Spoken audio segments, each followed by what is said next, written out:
നമ്മുടെ ആരോഗ്യ സംരക്ഷണ സംവിധാനത്തിൻ്റെ നട്ടെല്ലാണ് ആശാ വർക്കർമാർ.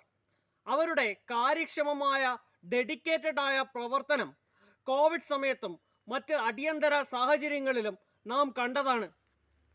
ജനങ്ങളുടെ അടിസ്ഥാന ആരോഗ്യ ആവശ്യങ്ങൾ കണ്ടറിഞ്ഞ് പ്രവർത്തിക്കുക എന്നതാണ് ആശമാരുടെ പ്രാഥമിക ദൗത്യം. 1000 ജനങ്ങൾക്ക് ഒരു ആശാ വർക്കർ ഉണ്ടായിരിക്കണം എന്നതാണ് കണക്ക്. ആരാണ് ഈ ആശമാർ അഥവാ accredited social health activist?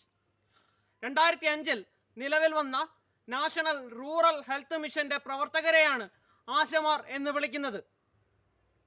Community health വർക്കർമാർ എന്നും ആശാ വർക്കർമാരെ വിളിക്കാറുണ്ട്.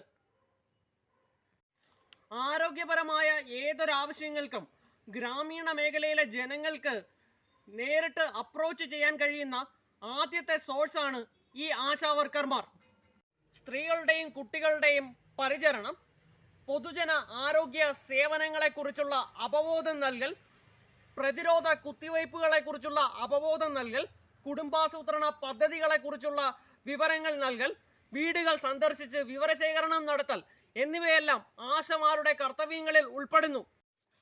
25-നും 45-നും ഇടയിൽ പ്രായമുള്ള 10ാം ക്ലാസ് യോഗ്യതയുള്ള സ്ത്രീകളെയാണ് പൊതുവെ ആശമാരായി നിയോഗിക്കാറുള്ളത്. UP, ബീഹാർ, ഛത്തീസ്ഗഡ്, മധ്യപ്രദേശ് എന്നീ സംസ്ഥാനങ്ങളിലാണ് ഇന്ത്യയിൽ ഏറ്റവും കൂടുതൽ ആശമാർ പ്രവർത്തിക്കുന്നത്. കേരള സർക്കാർ വെറും 7000 രൂപയാണ് ഇവർക്ക് ഓണറേറിയമായി നൽകുന്നത്.